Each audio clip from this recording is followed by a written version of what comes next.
основният тип дейност, който се извършва тук в отделението по нуклеарна медицина в Унихоспитал? Ние се намираме в отделението по нуклеарна медицина, което е оборудвано с уникалната за България апаратура PET скенер. Представлява хибриден апарат, който се състои от две части – PET позитронна емисионна томография и компютърен томограф.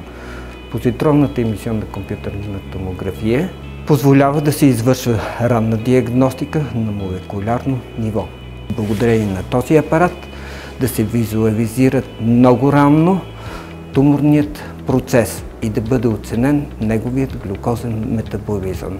Тоест, вие следите глюкозния метаболизъм в туморната формация и на тази база се ориентирате за динамиката и за ефекта от лечението. Точно така. За всеки един пациент ние можем да оценим ефектът от провежданата терапия, дали тя е ефективна, тъй като ние знаем, че лечението на онкологично болните е много скъпо и ако ние преценим, че при контролното изследване нямаме динамика, ние можем да комуникираме веднага с нашите колеги от химиотерапията, примерно, или с другите онкологични специалности и да кажем, вижте какво, в този случай лечението е неефективно и евентуално да се мисли да се премине на второ, трето ниво лечение.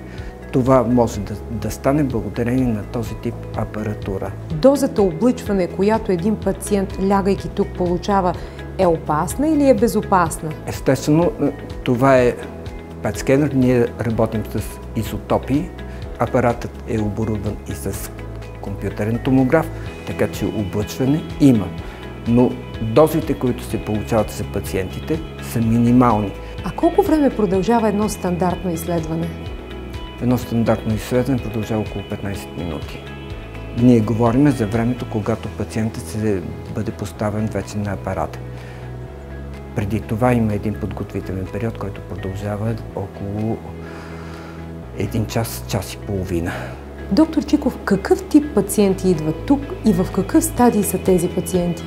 Тук идват преди всичко пациенти, които са с онкологични заболявания. Хубавото на тази болница, че тя е комплексна. Тук съществуват всичките необходими звена за едно комплексно лечение на нашия пациент от А до Я, т.е. от неговото влизане за ранна диагностика, за съответно хирургично лечение. Болницата е също уникална със своята химиотерапия. Привлечени са много добри специалисти, които оказват адекватното лечение на нашите пациенти.